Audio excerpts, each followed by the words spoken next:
नमस्कार मित्रांनो, स्वागत आहे तुमचं आजच्या या कोऱ्या करकरीत व्लॉग मध्ये।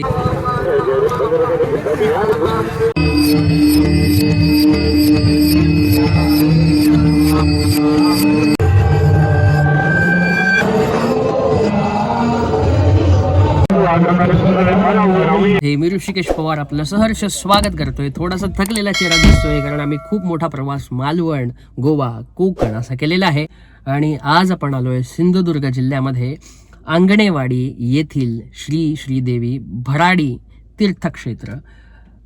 फार फेमस, लोकप्रिय आणि जागृत देवस्थान असलेलं असं एक ठिकाण आणि तिथे आता मी तुम्हाला घेऊन जातोय। तर जुडून राहा आणि हा संपूर्ण व्हिडिओ पहा। धन्यवाद।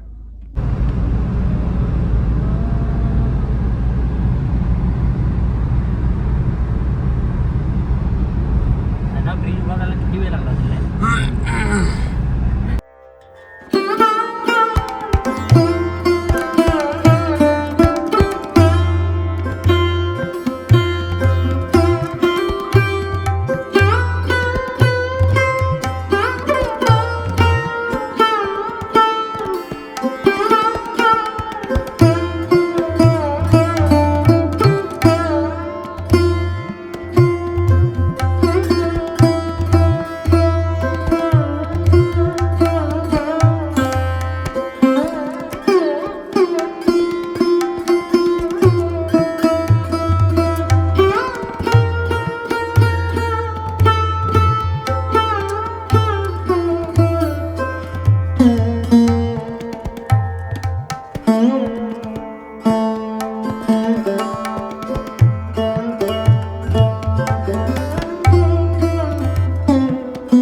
मित्रांनो। आणि आता जे आपण व्हिज्युअल्स पाहत आहे ते जत्रेपूर्वीचे आहेत, म्हणजेच डिसेंबर महिन्यातले आहेत बरं का, अगदी 2 महिन्यापूर्वीचे।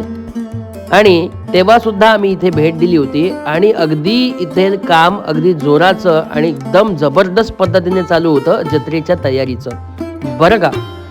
अगदी छान अशा पद्धतीने आम्ही दर्शन घेतलं, देवीला पाहून मन प्रसन्न झालं, एक मनात ऊर्जा निर्माण झाली आणि तीच ऊर्जा घेऊन आम्ही पुढे हे वर्ष आनंदाने पार पाडू, आनंदाने साजरं करू।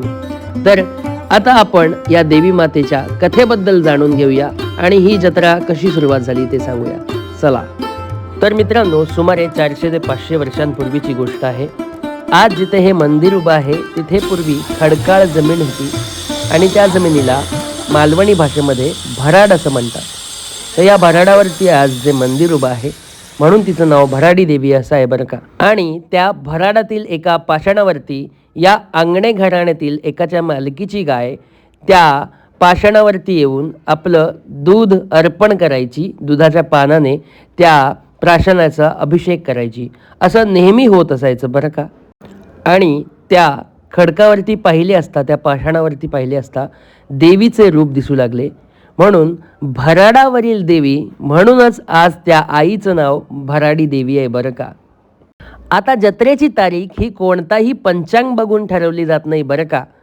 तर देवी मातेला साकडं घातलं जातं, विनवणी केली जाते आणि कौल मागितला जातो आणि देवीच्या मर्जीनुसारच देवीची जत्रे सुरुवात होते। आणि जर मित्रांनो ऐतिहासिक काळात गेलात तर पूर्वी जत्रेची तारीख ठरवण्याची एक वेगळी पद्धत होती, ती म्हणजे शिकारी। जंगलामध्ये रानडुकराच्या शिकारीसाठी फिरलं जायचं आणि ज्या दिवशी रानडुकर सापडेल त्या दिवशी ती तारीख ठरली जायची। आता ती जी पद्धत आहे, ती जी प्रथा आहे, ती प्रतिकात्मक रूपात केली जाते बरं का। तर अशी ही आंगणेवाडीतील किमया याची ख्याती आणि माहिती। आई माता तुम्हाला सुखरूप आणि सुखात ठेवो हीच तिच्या चरणी प्रार्थना। आई मातेचा उदो उदो। आणि असेच नवनवीन व्हिडिओ पाहण्यासाठी चॅनलला सबस्क्राईब करा, व्हिडिओ शेअर करा। धन्यवाद।